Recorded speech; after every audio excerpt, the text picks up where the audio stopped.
ये आपके सामने भी है, ठीक है, कोड भी है ये, बाकी फ्रीक्वेंसीज बाद में देखते हैं। सो पहली दफ़ा जब वाइल का लूप चलेगा 4 5 6 वाला, तो वो इसको इससे कंपेयर करेगा, ठीक है, ये इससे बड़ा है, ठीक है, ये लाइन दोनों एग्जीक्यूट होंगी, ऊपर जाएगा k is equal to k minus 1 हो चुका होगा, लूप बाहर निकल आएगा और ये यहाँ पे आ जाएगा। तो एक एलिमेंट को कंपेयर किया उसने, ठीक है, और एक एलिमेंट को शिफ्ट किया। अब जब दोबारा फॉर का लूप अगली दफ़ा हम यहाँ पे पहुँचेंगे तो ये 2 सॉर्टेड हो चुके हुए हैं, ये अनसॉर्टेड है। अब 4 को हमने इंसर्ट करना है, तो 4 इज़ की नाउ, की में 4 चला गया, तो अब वो 6 को की से कंपेयर करेगा। एक कंपैरिजन हुआ एलिमेंट्स के दौरान, फिर दूसरा कंपैरिजन हुआ एलिमेंट्स के दौरान, फिर k की वैल्यू 0 हो गई। सो 2 कंपैरिजन हुए, 2 शिफ्ट्स हुए, उसके बाद 4 यहाँ पे आ गया, ठीक है जी। दोबारा फॉर का लूप चला, दोबारा लाइन में आए, तो ये अब सॉर्टेड हो चुके हैं, ये अनसॉर्टेड है। अब 3 ने करना है, 3 जो है वो ये की में पड़ा हुआ है, ठीक है जी। सो 6 को कंपेयर किया 3 से, ये उससे बड़ा है, इसको शिफ्ट कर दिया, k को डिक्रीमेंट किया लाइन 6। फिर ये दूसरा कंपैरिजन हुआ 5 का 3 के साथ, ये 5 बड़ा है, ये 5 इधर शिफ्ट हो गया, ये देखें 5 इधर शिफ्ट हो गया।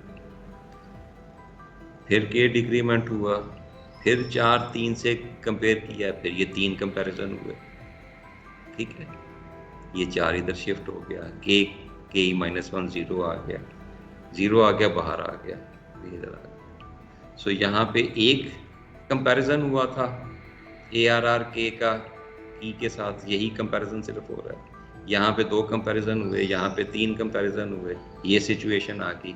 अब यहाँ पे देखो 4 कंपैरिजन होंगे, 6 का 2 से कंपैरिजन।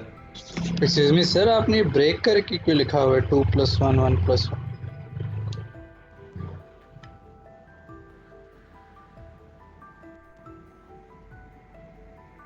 ये मैं भी बाद में बताता हूँ, ये मैं खुद भी, ये मैंने पिछले सेमेस्टर डाला था, मुझे खुद भी याद नहीं आ रहा, अभी मैं थोड़ी देर में सोचता हूँ। सो हाँ, ये कंपैरिजन किया, 1 2 3 4 कंपैरिजन, और 4 ही शिफ्ट्स हुई, 6 इधर आया, 5 इधर आया, 4 इधर आया, 3 इधर आया। अब यहाँ पे जो जगह बनी थी यहाँ पे 2 आ गया। अब फिर ये देखिए, यहाँ पे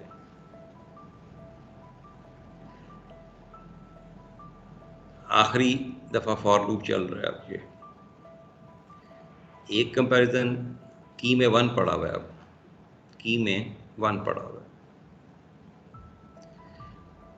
एक कंपैरिजन 6 इससे बड़ा, ये शिफ्ट हो गया, 5 का कंपैरिजन की के साथ हुआ, ये इससे बड़ा, ये एक शिफ्ट हो गया, 4 का कंपैरिजन की के साथ हुआ, ये शिफ्ट हो गया, 3 का कंपैरिजन की के साथ हुआ, ये शिफ्ट हो गया, 2 का कंपैरिजन की के साथ हुआ, शिफ्ट हो गया, k is equal to k minus 1, k में 0 आ गया, लूप खत्म हो गया, 7वीं लाइन ARR k प्लस 1, ये इधर आ गया, ठीक है जी। तो ये सॉर्ट हो गया। अब total number of element comparison कितने हुए? एलिमेंट कंपैरिजन का क्या मतलब है? एरे में या लिस्ट में जो एलिमेंट्स हैं वो आपस में कंपेयर हो रहे हैं। ये देखिए, सिर्फ कंपैरिजन यहाँ पे हो रहा है, यहाँ पे 1 कंपैरिजन हुआ था, यहाँ पे 2 कंपैरिजन, यहाँ पे 3 कंपैरिजन, यहाँ पे 4 5 6, ये कंपैरिजन हुआ, ठीक है जी, अंडरस्टूड जी। Yes sir. तो यहाँ पे 2 comparison, 3 comparison, 4 comparison, 5 comparison, 6 comparison, ठीक है जी, ऐसे ही है ना? Yes sir.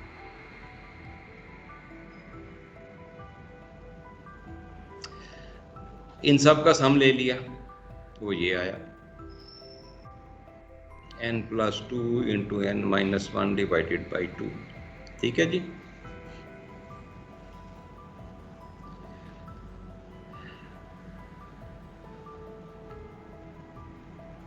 इतने एलिमेंट कंपैरिजन हुए। अब ये इधर ये करते हैं, ये क्या हुआ है, इससे कुछ हेल्प लेने की कोशिश करते हैं। 2 से लेके ARR लेंथ तक जो है ये n-1 एलिमेंट बनते हैं, ठीक है। nth टाइम जब आएगा j की वैल्यू n से बड़ी हो चुकी होगी तो इस वक्त यहाँ पे n आना चाहिए, n-1 नहीं आएगा। किसी एक ने यहाँ पे n-1 भी किया था, वो ठीक नहीं है, ठीक है। सर ये 2 से है तो n-2 नहीं होगा? और यार पहले भी यार कितनी दफ़ा क्या है, लेंथ को कोई भी नंबर ले लो, लेट्स से लेंथ इज 5, अब 2 से Yes, लेके sir. 5 तक बता कितनी दफ़ा चलेगा, उंगलियों पे गिन के बता। 3 दफा। गिनती गिन, 2, उसके बाद 2 3 4 5 4 दफा सर। 4 दफ़ा या 5 दफ़ा? 4 दफा सर। और क्यों बाकी बोलो है 4 दफ़ा 5 दफ़ा? भाई एन क्या है 5 है 5 हाँ। सर, 5 दफा। वो क्यों? 5 कह रहा दफा। है- 5 दफा सर। सर वो 2 आखिर में 3 4 छठी में कंडीशन चेक करेगा। हाँ, 30 ब्रेक। चेक करेगा। जब 5वीं पे जाएगा तो कंडीशन चेक करेगा, जे में 6 आ चुका होगा, yes 6 sir. Is greater than 5, तो इसलिए ये 5 दफ़ा चला, विच इज़ n, इसलिए यहाँ पे n लिखा है। तो अब तो ये अब हमारा 5वां लेक्चर है यही, ये तो अब यार ठीक कर लो, ठीक है। और लाज़मी बात है बॉडी जो है वो एक टाइम कम चलती है ना, तो ये अगर ये n टाइम चल रहा है तो ये n-1 है, ये भी n-1 है। ये वेरिएबल नंबर ऑफ टाइम्स चलनी है इस लाइन में, जी सर। ठीक है। सही वही अर्थमेटिक जब वो बनाते हैं ना जो अरिथमेटिक सीरीज बनेगी, सीरीज बनाते हैं उसमें थोड़ी अरिथमेटिक हो सीरीज, जाती है, ठीक है। उसमें थोड़ी कंफ्यूजन हो जाती है कभी कभी। हाँ नहीं, वो तो वो जो मैंने वो पिछले कहा था कि वो करो ना, जब ये अभी मेरा वैसे जो जिसने आपने चलाया ना सही उसी तरह ही चला है, मैंने वो लाइन नहीं नंबर उसमें और इसमें लास्ट। ये बेटा ये नहीं फर्क है नहीं उसमें तो इसमें फर्क है, मैं वैसे कह रहा हूँ कि थोड़ा सा। जितना आपने भी नीचे जी करवाया जी है ना बिल्कुल ऐसे ही करना केस, है, वो बिल्कुल तकरीबन वही बनी है सम। बिल्कुल बिल्कुल बिल्कुल बिल्कुल। यहाँ पे बस ये देखना है, यहाँ पे अब वर्स्ट केस चाहिए होता है, ये वाइल का लूप सबसे ज़्यादा इस दफ़ा चलेगा, ये 1 2 3 4। अच्छा हाँ भाई, आपने पूछा था कि ये 1+1 2+1 क्यों लिखा है, हालांकि यहाँ पे आ, एक कंपैरिजन हुआ था। उप्स, यहाँ पे बेटा एक कंपैरिजन हुआ था ना, यस सर। तो फिर मैंने यहाँ पे +1 क्यों लिखा है, यस आप सर। बताइए। यहाँ पे 2 कंपैरिजन हुए थे, 6 4 से सर बड़ा है, एक नंबर 5 4। शॉर्ट हो गया था, उसके बाद एक और हुआ तो कहते हैं 1+1 हो गया और पहले नहीं लिस्ट। और नहीं और नहीं, पहली दफ़ा ये देखो k की वैल्यू 1 होगी, j की वैल्यू 2 होगी, ठीक है ना।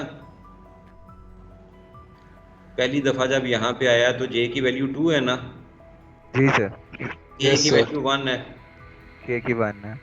k is greater than 0, ARR k 6 जो है वो की 5 से बड़ा है, इसकी जी बॉडी में गया, ये असाइनमेंट ये शिफ्ट हुआ, ये k की वैल्यू एक कम हुई, ठीक है, और ये यस ऊपर सर। चला गया, ये k में अब 0 आ गया, while k is greater than 0, ये नहीं है तो बाहर निकल आया। बाहर निकल रहा है। ये 1 जो है ये कंडीशन एक फेल। दफ़ा जब ये चलता है कंडीशन फेल होनी होती है बेटा, ये उसके लिए। Yes sir. समझ आ गया अब ये बात? Yes sir. हाँ अच्छा फिर ये जो इसका हमने सम निकाला है जी। n-1 डिवाइडेड बाय 2+1, ये सर इसमें +1 कैसे किया?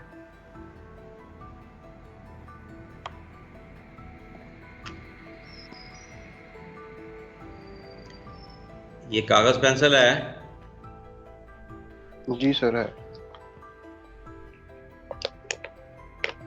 इसको ओपन कर और सिंप्लीफाई कर इस पार्ट को, क्या अच्छा बन रहा है जल्दी से करो, सारे करो।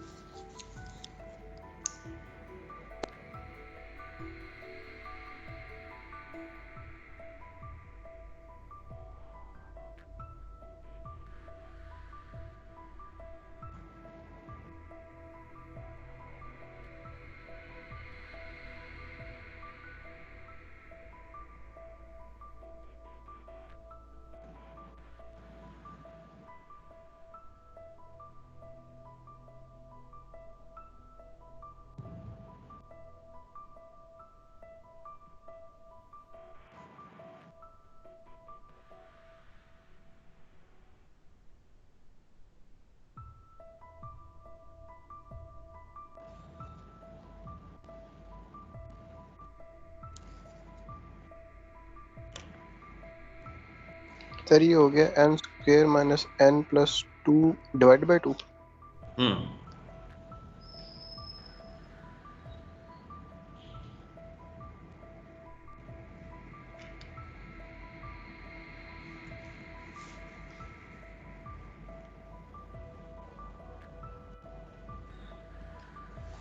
और यहाँ पे जो निकाला है वो क्या निकाला है?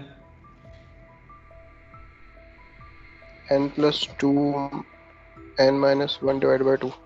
हाँ, तो इसका इससे कोई ताल्लुक है? कोई ताल्लुक नहीं है। This is wrong, as simple as that. पता नहीं क्यों किया पिछली दफा।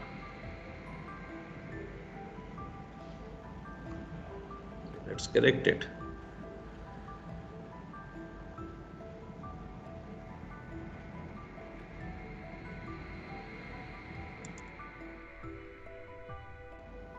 This is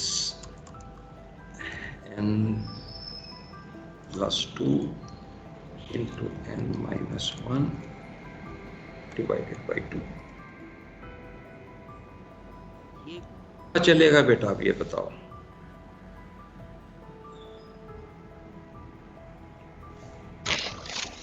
sir one less time, one less क्या होता है? यानी इसमें से वन लेस करो। सर ओवरऑल टर्म को -1 कर देंगे, फिर सिंप्लीफाई कर देंगे। तो करो ना बेटा।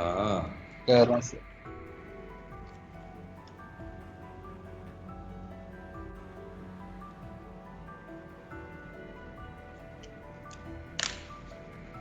इतना बन जाएगी ना 1 2 3 4 और 5, उसकी बन रही थी 2 3 4 5 6। बिल्कुल, शाबाश है। अब समझ आया मैंने ये +1 अलहदा क्यों किया है।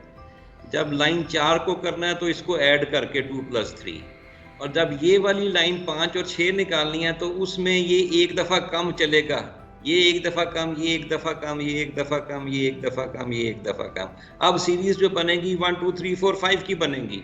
ठीक है, ये बात समझ आ गई है अब? जी सो अब ये जी सर, इसकी सीरीज बन रही है। हाँ बिल्कुल 1 2 3 4 5 बन रही है, इसकी 2 बिल्कुल 3 4 5। बिल्कुल बिल्कुल बिल्कुल। फॉर लाइंस 5 and 6, क्यों भी ये बात सारों को समझ आ गई? द सीरीज इज 1 + 2 + 3, क्यों भी Yes, समझ आ sir. गई ये? Yes sir. This is equal to 15 नहीं है, this is equal to n is equal to, ओहो इसको ले जाते हैं ना, plus dot dot dot plus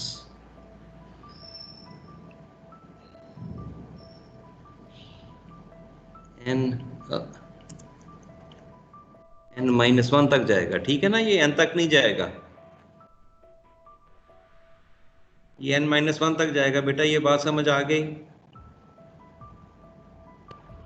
yes sir. देखो ना, यहाँ पे कितने एलिमेंट्स थे? 6 एलिमेंट्स थे ना। जी सर। n = 6 था, तो ये 2 3 4 5 6 आया। तो जब 1 2 3 4 5 करेंगे तो n-1 तक जाएगा। ये बात समझ आ, ठीक है ना? तो this is n × n-1 divided by 2। पहले और आखिरी एलिमेंट का सम जो है वो n है, दूसरे और सेकंड लास्ट का भी n होगा। टोटल एलिमेंट्स कितने हैं? n। तो पेयर कितने बन रहे हैं? n-1 divided by 2। तो ये ठीक लिखा है, वो ऊपर से थोड़ी सी गलती हो गई थी। ठीक है जी, तो ये मामला। ये कितनी दफा लाइन चलेगी? तो ये तो बॉडी में आ जाएगी ना n-1। किसकी बॉडी? किसकी? फॉर की बॉडी। फॉर की, तो फॉर की बॉडी बॉडी में आ में ये जाएगी। देखो, ये भी n-1 है, ये भी n-1 है, जी ये भी सर, तो ये भी n-1 ही होगी। ये भी n-1 होगी। अब समझ आ गया? अब बेटा जी इनका सर, ये अब इनका सम कर लो, तो ये O(n)² आ जाएगा। ये खुद ही घर जाके कंफर्म कर लेना। यहाँ पे एक गलती होगी, उसको ठीक कर देते हैं। ये C4 जो है वो इससे मल्टीप्लाई हो रहा है, C4 की तरह पे। अच्छा कमाल हो गया, यहाँ पे ठीक लिखा हुआ है, ऊपर गलत लिखा हुआ था। चलो n+2 n-1, बाकी सब ठीक। अच्छा, अब ये बेटा देखा तुमने जो बात थी, अगर रिवर्स ऑर्डर में है तो 1 comparison, 2 comparison, 3 comparison, 4 comparison, 5 comparison, ठीक है, इस तरह चल रहे थे। लेकिन जब ये वाला केस होगा तो इसमें 1 कंपैरिजन इतने नहीं होंगे, इसमें 1 कंपैरिजन, इसमें 2 कंपैरिजन, इसमें 1 कंपैरिजन, इसमें 1 2 3 4 कंपैरिजन, इसमें 5 कंपैरिजन। तो इसमें नंबर ऑफ कंपैरिजन थोड़े से कम होंगे, ठीक है। तो ये खुद से अब घर जाके इस तरह करके इसमें देखना है तुमने कि अगर ये केस हो तो टोटल नंबर ऑफ कंपैरिजन्स कितने होंगे, ठीक है। तो ये वर्स्ट केस समझ आ गया भाई ये। Yes sir. अब बेस्ट केस देखते हैं। बेस्ट केस कब होगा? जब best 1 case के बाद से सर sorted 2 है, 2 के बाद 3 4 5 एग्जैक्टली। अब इसका देखते हैं बेटा, बेस्ट केस क्या।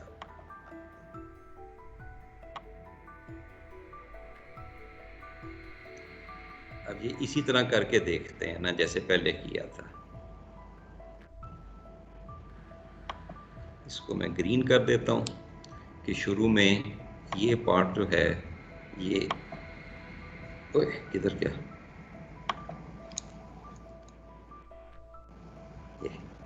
ये सॉर्टेड है, उसकी तरह नीचे ले आते हैं।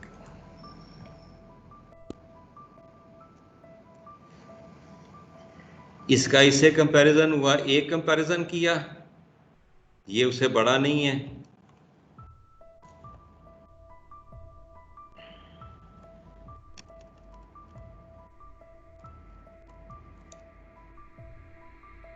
ये देखो ARR के जो है वो की से बड़ा नहीं है, तो ये बाहर निकल आया, बॉडी चली नहीं। ठीक है बेटा, समझ आ गया ये। की में 2 पड़ा हुआ है ना, जे यहाँ पे है और के यहाँ पे है। Yes sir. ARR के जो है वो की से बड़ा नहीं है, बाहर निकल आया। अभी दोबारा फॉर का लूप चला, अब उसने 2 को 3 से कंपेयर किया, ये इससे बड़ा नहीं है, वाइल का लूप फिर बाहर आ गया, फिर 1 कंपैरिजन हुआ, फिर फॉर का लूप स्टार्ट हुआ,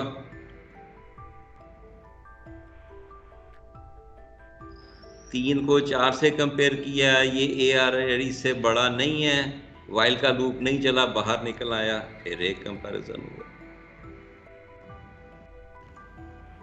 ऊपर चला गया, फॉर का लूप फिर स्टार्ट हुआ। अब 4 को 5 से कंपेयर किया, ये बड़ा नहीं है, फिर वाइल का लूप नहीं चला, एक ही लाइन जो है वो एक ही दफा चली है, एक ही कंपैरिजन हुआ है। फिर फॉर का लूप चला आखिरी दफा, उसने इसको की से कंपेयर किया, ये इससे बड़ा नहीं है, नहीं बड़ा, वाइल का लूप जो है वो बॉडी में नहीं गया, बाहर निकल आया, एक ही कंपैरिजन हुआ।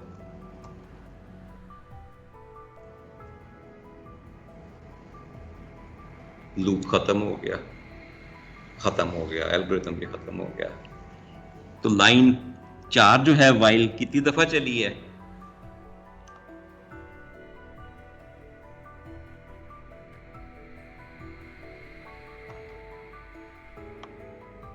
ये लाइन 4 कितनी दफा चली है?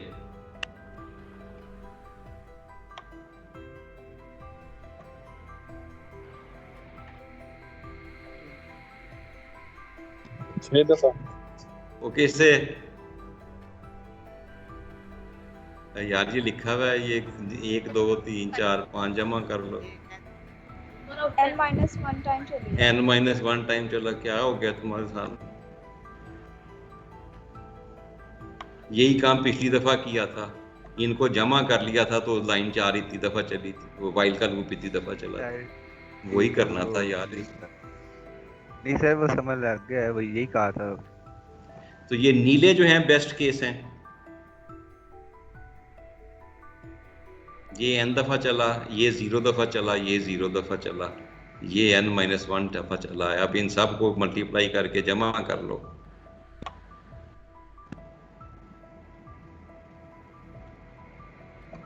ये है C11 n C12 n square इसमें है ही नहीं है। सो बेस्ट केस को के लिए ये नोटेशन है एसिम्प्टोटिक की, इसे बिग ओमेगा कहते हैं। क्या कहते हैं? Big omega. Big omega. हाँ, बिग ओमेगा।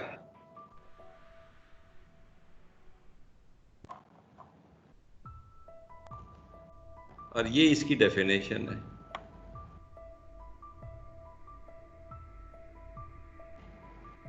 ये for any function g of n pronounced as big omega of g of n denotes the set of functions। ये चेंज हो गया है। c of g of n is greater than equal to 0 और ये less than equal to t of n है या f of n है। सो इस केस में जो c of g of n का ग्राफ है वो इसके नीचे रहना चाहिए for n greater than equal to n sub naught and for some c। Big O के केस में ये ग्राफ ऊपर था,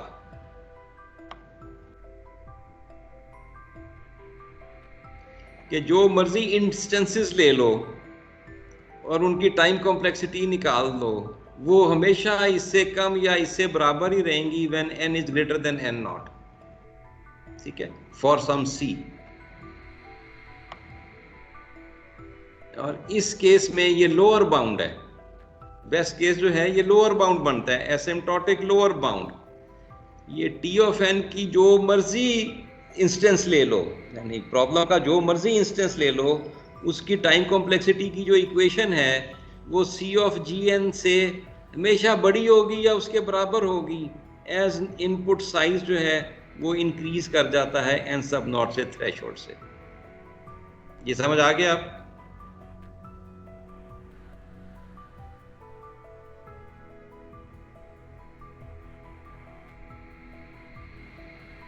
तो कोई इशू है तो बता दो, क्या इशू है यार, ताकि मैं उसको कंक्रीट एग्जांपल से करा दूं। ये कंक्रीट एग्जांपल है, प्रॉब्लम किया तो है अभी। ये देखो। नहीं सर, वो जो आप पहले इसमें ये बाउंड ये थे, वैल्यू एंटर करते थे तो ये इक्वेशन आ गई है ना बेटा? हाँ जी सर, ये इक्वेशन आ गई है। जी ऑफ एन एन आ गया, ये छोटी टर्म जो है ये उड़ा दी।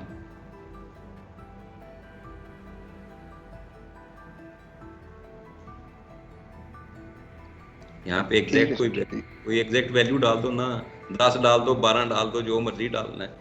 यहाँ पे भी जो मर्जी डालना है। ठीक है, ठीक है सर। तो कोई मर्जी जो मर्जी इनपुट ले लो, कोई भी इससे कम नहीं होगी। ठीक है,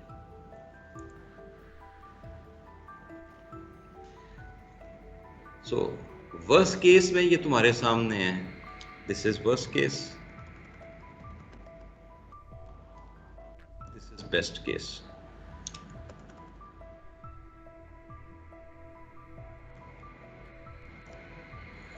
इसको मैं यूं कर देता हूं, TW लिख देता हूं, इसको सबस्क्रिप्ट बना देते हैं। ये वर्स्ट केस टाइम कॉम्प्लेक्सिटी, ये बेस्ट केस टाइम कॉम्प्लेक्सिटी। तो ये क्या हुआ?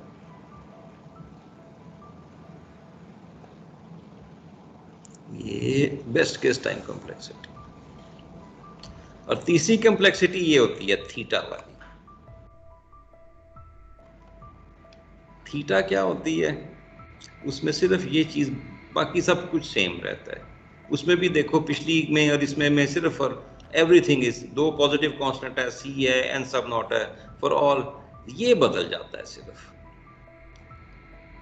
बिग ओ में जो था सी ऑफ जी ऑफ एन जो था वो टी ऑफ एन से ग्रेटर था या बराबर था। ये देखो,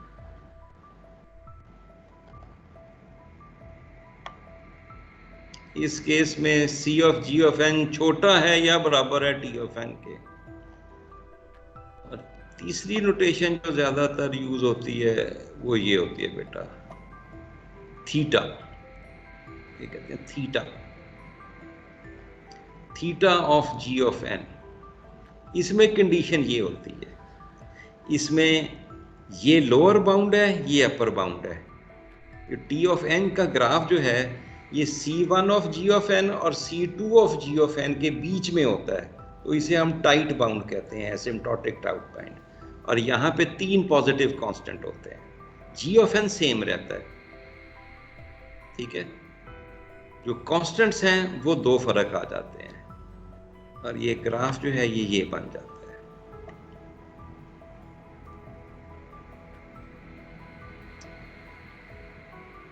तो ये एफ ऑफ एन इन दोनों के बीच में है। अगर ये दोनों साथ साथ हैं, ऊपर नीचे हैं, तो हम इसे थीटा कहते हैं, टाइट बाउंड कहते हैं, ठीक है। और इंसर्शन सॉर्ट में टेक्निकली स्पीकिंग हम ये नहीं लिख सकते, थीटा एन स्क्वायर नहीं लिख सकते। क्यों नहीं लिख सकते? ये देखो, बेस्ट केस में जी ऑफ एन एन है और वर्स्ट केस में जी ऑफ एन जो है वो एन स्क्वायर है। ये बात तो समझ आ गई ना? यहाँ पे जी ऑफ एन एन स्क्वायर है ना जी सर। और यहाँ पे जी ऑफ एन एन है, जबकि डेफिनेशन ये कहती है जी ऑफ एन दोनों में कॉमन होना चाहिए, ठीक है। सो टेक्निकली स्पीकिंग ये यहाँ पे लिखा हुआ भी है, when t of n is big O of g of n and t of n is big omega of g of n, then t of n is theta g of n। दोनों में g of n common होना चाहिए, बराबर होना चाहिए, क्योंकि इसमें g of n फर्क है। इसमें g of n n है, इसमें g of n n square है। इसलिए हम ये नहीं लिख सकते कि इंसर्शन शॉर्ट में टी ऑफ एन जो है वो थीटा एन स्क्वायर है, वो भी गलत है, थीटा एन है, वो भी गलत है। लेकिन इसका बेस्ट केस जो है इसके वर्स्ट केस से बहुत अच्छा है। इसका बेस्ट केस इसके वर्स्ट केस से बहुत अच्छा है, ठीक है। ये बात समझ आ गई बेटा? जी सर। हाँ, मैं इंशाल्लाह अगली दफ़ा कोशिश करूँगा एक और एग्जांपल भी दूँ, बल्कि 2 एग्जांपल दूँगा, ठीक है, कि थीटा वाली। और उसके लिए ज़रूरी है कि आप लोग जो है अगली क्लास में आप लोगों ने पहले सिलेक्शन सॉर्ट और बबल सॉर्ट सब ने पढ़ी हुई है, तो सारे देख के आएँ, बल्कि उसका कोड जो है देख के उसकी टाइम कॉम्प्लेक्सिटी भी निकाल के लाएँ। तो उसमें मैं फिर आपको जल्दी से इसकी टाइम कॉम्प्लेक्सिटी निकाल के आपको बताऊँगा सिलेक्शन सॉर्ट का वर्स्ट केस क्या है और किस सिचुएशन में अराइज करता है। बेटा ये बड़ा ज़रूरी है।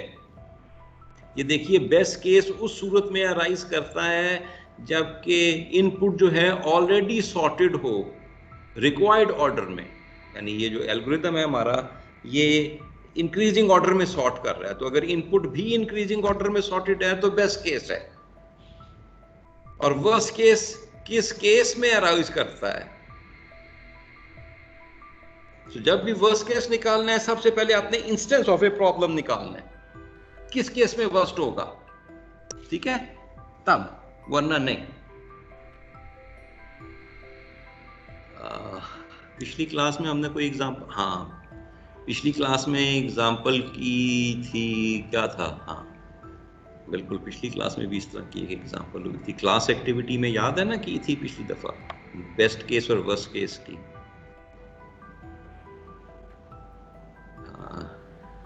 बिल्कुल याद आ रही है मुझे। वर्स्ट केस उस वक्त होना था कि जब वैल्यू जो है वो किसी भी पेयर के सम के बराबर नहीं है, ऐसा ही था ना? जी सर। या दूसरा केस ये था कि वो आखिरी पेयर जो है वो वैल के बराबर होता था। जी सर। उसका बेस्ट केस था कि पहली में ही मिल जाए, पहली में ही मिल जाए। ये देखिए, वो एन स्क्वायर आ गया। और अगर पहली में ही मिल जाता है तो फिर क्या था?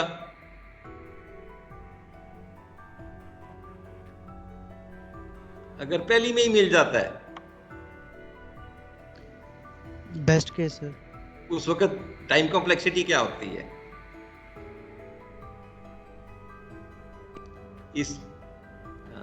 एग्जांपल कौन सी लेके हम चल रहे थे? लिखी भी थी एग्जांपल यहाँ पे, कोई कंक्रीट एग्जांपल नहीं है, लेकिन सोच लीजिए पहले ही है। लेट्स से यहाँ पे एग्जांपल बना लेते हैं 1 2 3 4 5 6 और वैल जो है वो 3 है। Sir one well is equal to 3। ये लाइन कितनी दफा चलेगी? ये लाइन चलेगी एक कम बार चलेगी, एन टाइम चलेगी, एन टाइम, क्योंकि एक कम बार जो चलना 1 से लेकर लेंथ तक है तो एक कम बार, तो एन टाइम होगी। इनपुट ये दी हुई है बेस्ट जी जी, बेस्ट केस है ये इनपुट दी हुई है, ये वैल दी हुई है, या ये यहाँ पे वैल कर देते हैं यार इसको। चलो जी आप बताओ, ये इनपुट है, ये वैल है, ये i इज इक्वल टू 1 इधर आया, j इज इक्वल टू 2, 1 + 2 जवाब वैल के बराबर आ गया, तो ये बाहर निकल आ गया। तो ये भी लाइन एक दफा चली, ये भी लाइन एक दफा चली, ये भी लाइन एक दफा चली, ये भी लाइन एक दफा चली, ठीक है ना? Yes sir. हाँ जी सर। जी सर। समझ आ गया सारों को? जी sir. Yes sir. Best case frequency जो है ये 1 हुई, ये 1 ये हुई, भी बात ये भी 1, ये भी 1, ऐसे ही है। जी सर। इन सबको मैं नीला कर देता हूँ यार, जैसे पीछे हुए।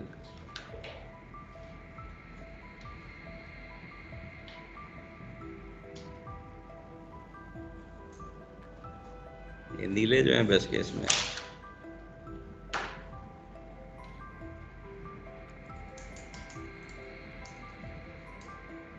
तो अब टाइम t ऑफ n क्या होगा?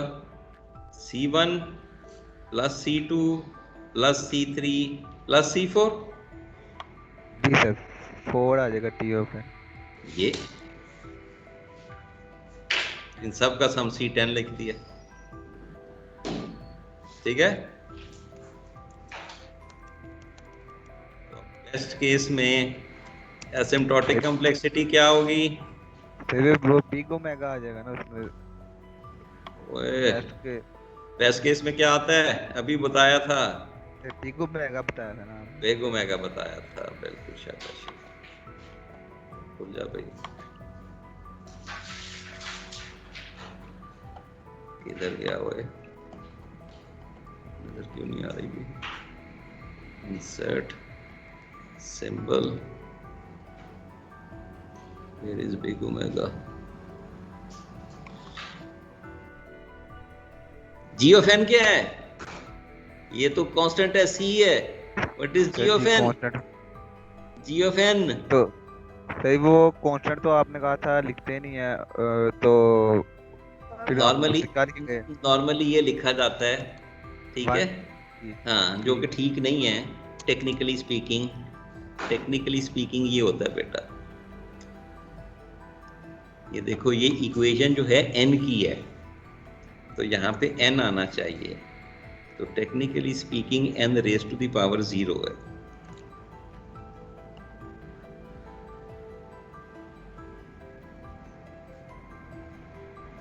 ये और क्योंकि हमें पता है किसी चीज़ की भी 0 पावर हो तो हम उसे 1 लिख देते हैं, तो इसलिए ये गलतुलाम ठीक है, वरना टेक्निकली ये है। ठीक है बेटा, समझ आ गया ये?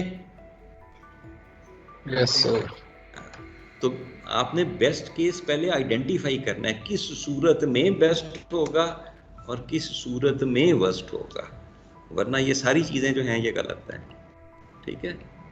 तो अब मैं आपको ये एक किस्म का क्लास वर्क जो है होमवर्क के नाम से भिजवाने लगा हूँ।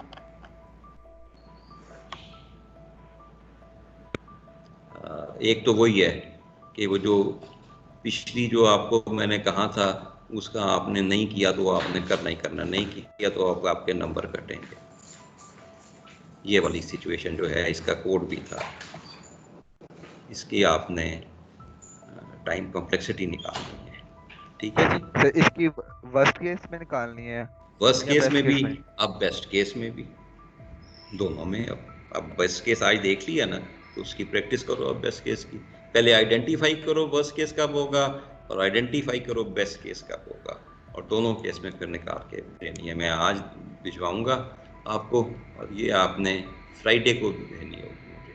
ठीक है, होमवर्क है। मैं कल का इसलिए नॉर्मली मैं ये होमवर्क जो है लेस देन 24 आवर वाले होते हैं, क्योंकि आपकी एक असाइनमेंट ड्यू है, तो इसलिए मैं वो आपको नहीं दे रहा, मैं थोड़ा सा आपको टाइम से आता दे रहा हूँ। ठीक है। और नंबर 2 बात, इंसर्शन सॉर्ट के ऊपर आपका क्विज फ्राइडे को होगा क्लास के स्टार्ट में। क्लास हमारी स्टार्ट 11 बजे होती है, 11:05 पे आपका क्विज स्टार्ट हो जाएगा। सो इंसर्शन सॉर्ट जो है वो देख के आना, या थर्सडे की क्लास में तो मुझसे ना पूछना। आज 3 से 4 बजे तक, थर्सडे को 3 से 4 बजे तक कुछ पूछना होगा इंसर्शन सॉर्ट से मुतालिक, उस वक्त मुझसे पूछ लेना। ठीक है, यस सर। अंडरस्टूड सर जी। क्या सवाल पूछा है, पूछो फिर। सर एमसीक्यू बेस होगा क्विज? ये वाला क्विज पता नहीं, शायद MCQ हो, या शायद थोड़ा सा उसमें शॉर्ट पार्ट भी हो, खुद से लिखना भी हो, मिक्स ही होगा। ठीक है, चलो अभी अगर कोई क्वेश्चन है तो पूछो, वरना अल्लाह हाफिज। सर इंसर्शन सॉर्ट तो आपने, आवाज नहीं आई बेटा, फिर से बोलो। मैं कह रहा हूं सर इंसर्शन सॉर्ट तो आपने अभी कराई है ना? हाँ जी, अभी कराई।